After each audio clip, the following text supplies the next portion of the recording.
बिस्मिल्लाहिर्रहमानिर्रहीम। अस्सलाम वालेकुम नाज़रीन, मैं थोड़ा मेज़बान असगर गुजर। तुसीं वेख रहे गुजर TV आरफ वाला हर रोज़ बेहतरीन तो अलग क्वालिटी के जानवर लैके दोस्तों में हाज़र होई दा। अज माशाअल्लाह बहुत ही खूबसूरत एक कमाई की वीडियो लैके दोस्तों में हाज़र होए हैं। दोस्तों मझ वेखनी है, पूरियां तसल्लियां करनियां। अल्हम्दुलिल्लाह मझ पूरी गरंटियां वाली, पूरी तसल्लियां वाली। आराम नाल टोर ला, गड्डी आ गई, लोड कराने लगे। 2-3 दिन पहले वीडियो लाई सी, मझ साढ़े कोल रही 2-3 दिन, तो हुण मझ लोड कराई है, कराने लगे हैं। तो उम्मीद बड़ी कि दोस्त साड़ी अज की वीडियो पसंद करनगे, यारां दोस्तों ने शेयर करनगे।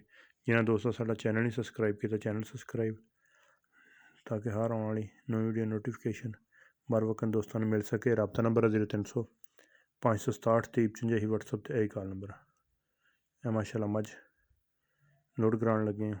अल्हम्दुलिल्लाह 2-4-5 दिन मझ खड़ी भी रहे। किसी दोस्त की घरों मझ लोड कराई है, आपदे व्यापार का निज़ाम। अल्हम्दुलिल्लाह हर गल की तसल्ली गरंटी होंगी, चुआ पसमा हर तरह के, चिट्टा फुआरा गंढ मरोड़ी की घर तक भी गरंटी है। दुद्ध नसीबां का, लेकिन इस मझ को पिछली जोड़ी का जोड़ा ना 8.5 किलो, सुबह होंदा वा 4 किलो, एक टाइम 4 तो दूसरे टाइम 4.5 पिछली जोड़ी का। तो अगाड़ी भी माइन बहुत चंगी, मगर ये कट्टा वा ये जानी गुजरां वाले नाल राह वाली कैंट तो अगे तलवंडी खजूर वाली। अल्हम्दुलिल्लाह भाई उन्होंने साढ़े को काफ़ी जानवर लाए आ, जिन्नियां काफ़ी देर तो मेरे 3 साल हो गए साढ़े को। अल्हम्दुलिल्लाह पहली मझ भी तो आखिरी मझ भी उन्हें साढ़े को ली है। तो उम्मीद करने का वीडियो आएगी दोस्तों ने पसंद। वीडियो पसंद आती यार दोस्तों ने शेयर, जिन्हें दोस्तों चैनल नहीं सबसक्राइब किया चैनल सबसक्राइब। पराली शराली पा के लोड कराती है, हर तरह दियाँ तसल्लियां गरंटी।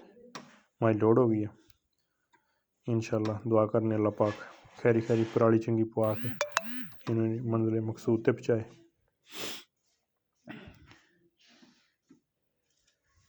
बिल्कुल सोहनी 3,65,000 मझ का मुल सी। रेट साढ़े हमेशा ही पक्के तो फाइनल होंगे, ना कि मझ रेट ज़्यादा लाइए नहीं। इंशाअल्लाह जिन्ने का जानवर होंदा वा उन्ने च इंशाअल्लाह सेल करने। बिल्कुल 19-20 तो होंगी है, 19-21 नहीं होंगी। रेट बिल्कुल साढ़े पक्के तो फाइनल होंगे। उम्मीद करने का वीडियो आएगी दोस्तों ने पसंद आती, यार दोस्तों ने शेयर। एक अगले दिन में बेहतरीन वीडियो फिर हाजिर